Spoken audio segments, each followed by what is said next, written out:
I got to the train station at 4:43 or something, and there was a train coming in 5 minutes for York. And there was no 5:11 train to Birmingham. And I sat there and thought about it. I was like, why would this have changed since last night? But whatever, it's a train to York, which means I don't have to change trains again. So I just got on the train to York and ended up getting home half an hour earlier than I thought I would. So that was really nice. And then I just said, forget it, and shelled out the £1.90 for the bus ride home because, like heck, I was walking on those feet. Which literally by the time I walked into my door, I was literally limping. Like I was limping. So I took off my wet shoes, stuck them under the radiator, and took a really long, really hot shower. That was really, really, really nice. And then I wandered around in my ball gown and pretended to be Jane Austen. Not really, but I wanted to. So that was the International Living History Fair, which was fun. Also, I will explain about the Medieval Society. I joined the University of York Medieval Society, which is full of really cool people who like hacking at each other with swords. And they're really awesome, and I'm having fun hanging out with them. Actually, next week, we're all wearing these sort of very hastily homemade tabards, just kind of like, it's like a piece of fabric in the front and a piece of fabric in the back, whatever. But we're going on a pub crawl, dressed up in tabards, because we're cool like that. Yeah, so that it's actually through them that I knew about the Living History Fair, so that was pretty awesome. Also, with the Living History Fair, I found out that there's actually quite a lot of British people interested in the American Civil War, who actually reenact the American Civil War. And anytime I talk to somebody who's interested in it and they found out that my family does it and that I'm from America and that I live in Maryland and that I go to the Gettysburg, I've been to Gettysburg a bajillion times, they just thought I was the coolest person they had ever met in the whole wide world. And they asked me a ton of questions that I could not answer. Most of them I could, kind of answer. But then they were asking me about like the intimate details of my dad and my brother's guns, which I have no idea about. I just know that they shoot and they're heavy. I don't know. But it was pretty cool seeing so many people who, British people who were just completely conversant in this American history. And I actually found out from a guy that because of the blockades of the southern cities that blocked off the cotton flow to England, whole cotton mills, whole like populations of cotton mills in England that had been put out of work by this, all the guys who used to work there just enlisted on both sides of the American Civil War because they had nothing to do, so they went and, soldiered because it paid. So I had no idea about that, and that was pretty cool. Actually, the guy who told me that was really cool too because he was part of a group that it was like an enthusiast group for muzzle loading rifles, and rifles, muskets, guns, whatever. And they collected the guns and shot them in competitions and stuff. So he was the one who was asking about the intimate details of these guns. And I was like, I don't know, dude. I just know that they can't get wet. One's named Emma, and then there's Linda, and I think Leslie. I don't know.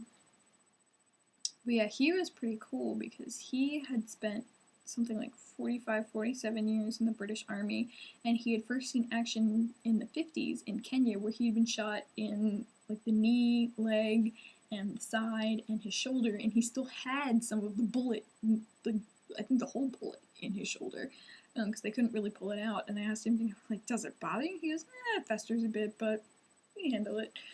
And his dad had been in the military during World War II. He had lived, I think, in Southampton near the docks,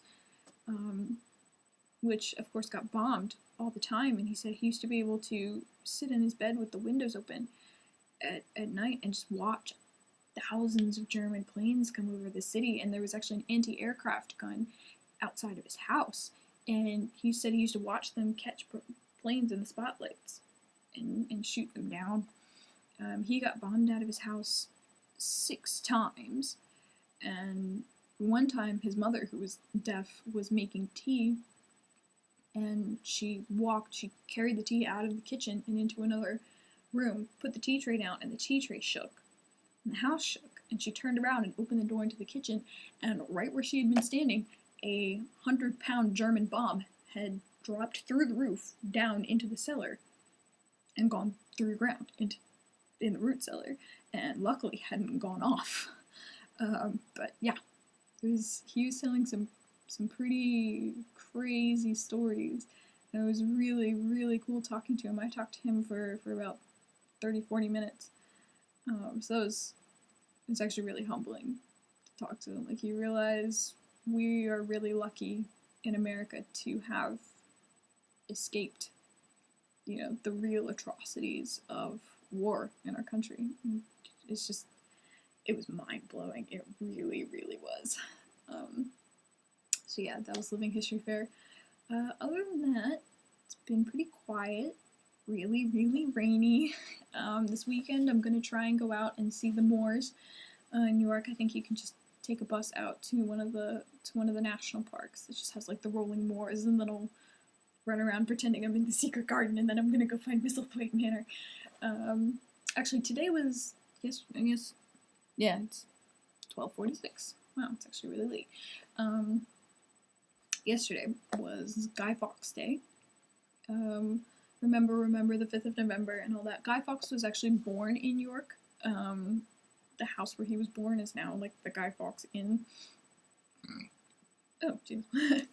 And that's actually right across the street from where he was baptized, which is right across the street from the Minster. So that's pretty cool. But basically, Guy Fawkes Day, for those of you who do not know, Guy Fawkes Day celebrates the defeat of this guy named Guy Fawkes, who in the 1600s, during the Cromwellian era, decided he was an anarchist, and he decided that he was going to blow up Parliament, the Parliament building. He was foiled and drawn and quartered and killed in a pretty nasty way. If you don't know about drawing, quartering, look it up if you have a strong stomach. It's pretty disgusting and is enough to discourage me from treason. But everybody kind of celebrated the fact that he was defeated, I guess. But basically, it's just a day where everybody gets together after dark and goes and watches a ton of fireworks. If you've ever seen V for Vendetta, you know all about it. Fireworks and blowing up Parliament.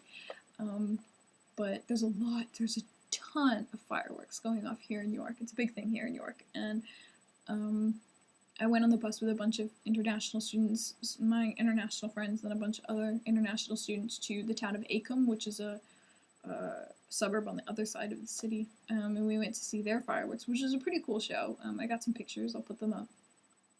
And what was really cool was that there's just fireworks going off all over the city. So even though we're standing in Acomb waiting for our fireworks to go off, there's like 5 different fireworks shows going off all over. And even when I got home, because I left the fireworks show with a few of my friends, and we went to Harker's pub and had some hot cider and talked and stuff like that. When I got home at 10:30, there were fireworks still going off in the distance, and even as I've been sitting here, I keep hearing random bangs that are fireworks. So that's been pretty cool, and that was a lot of fun. That's just about it. I believe I've pretty much brought everything up to date. New entry coming soon, now that I've brought everything up to date. New entry coming soon, with more explanation of pictures and Guy Fawkes pictures coming up soon. Yeah, it's great. So, I guess I'm gonna go edit this and then go to sleep. So, talk to you later. Bye-bye. Okay, how do I stop it?